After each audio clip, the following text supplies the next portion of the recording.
have just a couple of minutes left. I was hoping to let each of our panelists have just a moment.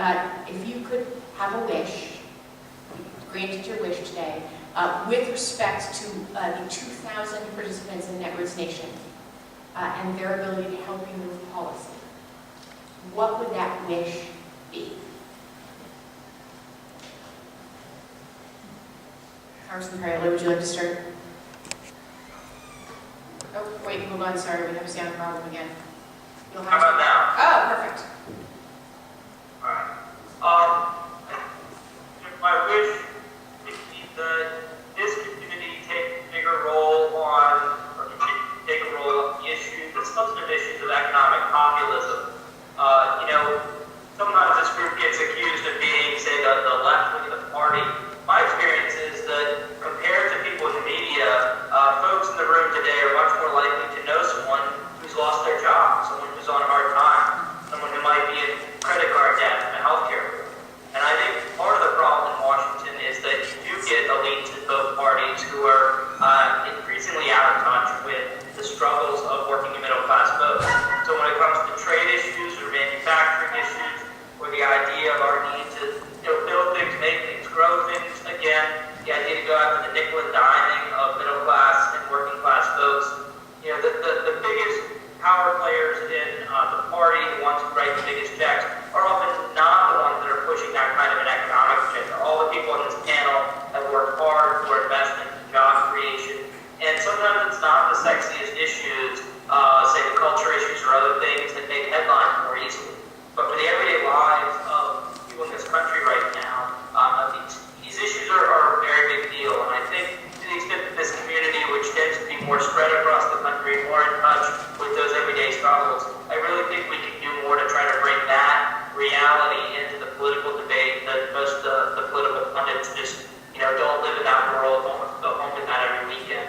So I hope as we leave here that economic agenda will be seen as part of a great progressive push of our time.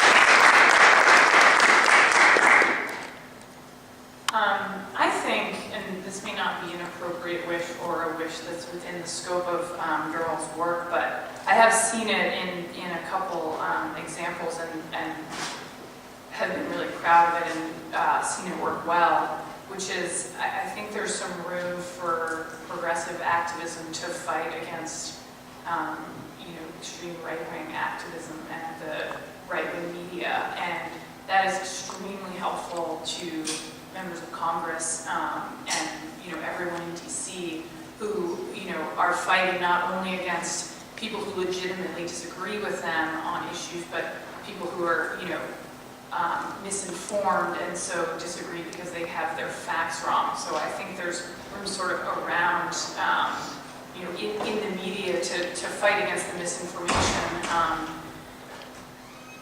Obviously the Tea Party is a quite clear example of that, fighting against that a little bit, because I think, when it started, it was kind of marginalized as this seemingly ridiculous, or a group of people with seemingly ridiculous ideas, but now it's an established part of what we're dealing with. And so it just makes everything swing to the right, even if that's just a little bit, it just gets tougher on us.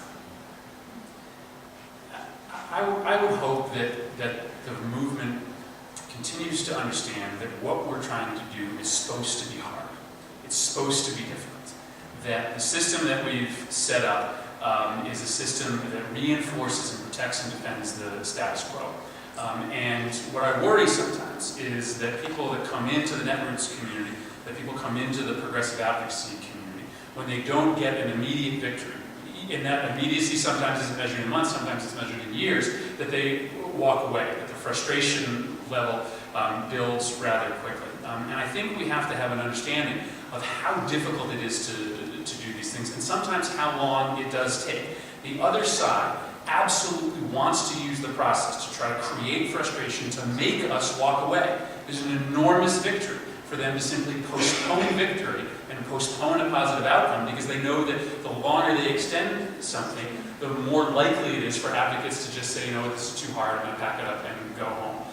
And so patience and persistence is, I guess, what I walk away from here, hoping that we continue to have. It is easy to become frustrated with this process. Listen, I wake up with it every single day as a new member of Congress. But I guess I feel like I'm constantly counseling a lot of my progressive advocates in my district on sticking with me, on sticking with the issue. And especially for those in this room and other rooms who have been there for the long haul, who do understand that it wasn't just a coincidence that we didn't get health care for 100 years after it was first proposed by Teddy Roosevelt, that you help to work with newer members to the Netroots community to make them understand that some of these fights do require 5, even 10 years of advocacy, but that the Congress still is a place under the right circumstances with the right people in charge that can make transformational changes for this country. And I think we've seen that in the last 2 years, and I think we'll continue to see it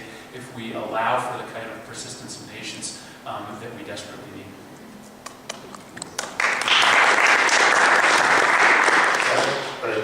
Chris is right, it's about pragmatism and it's about sticking with it until you get it done. And sometimes that process is lengthy and frustrating, but I think pragmatism is important.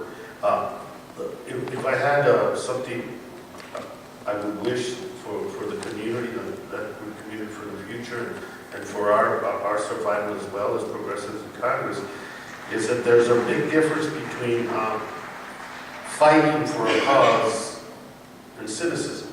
And I say sometimes because the process is lengthy, the fights are difficult, the cynicism begins to crawl into our everyday thinking and the way we react to issues. I hope that this movement understands that fighting for something is absolutely necessary, because that fight will eventually be won, and that we minimize the level of cynicism if at all possible, because that just debilitates the movement and it hurts us down the road. Well, we spend so much time talking about establishing relationships. I guess my wish would be that people would start reaching out. If you have information on issues that you can be helpful with, you should reach out to staff. And I actually, Darcy, the other day found a directory of staff by office. So I'll give you the web address. Thank you. I want to thank everyone for coming. You are fantastic.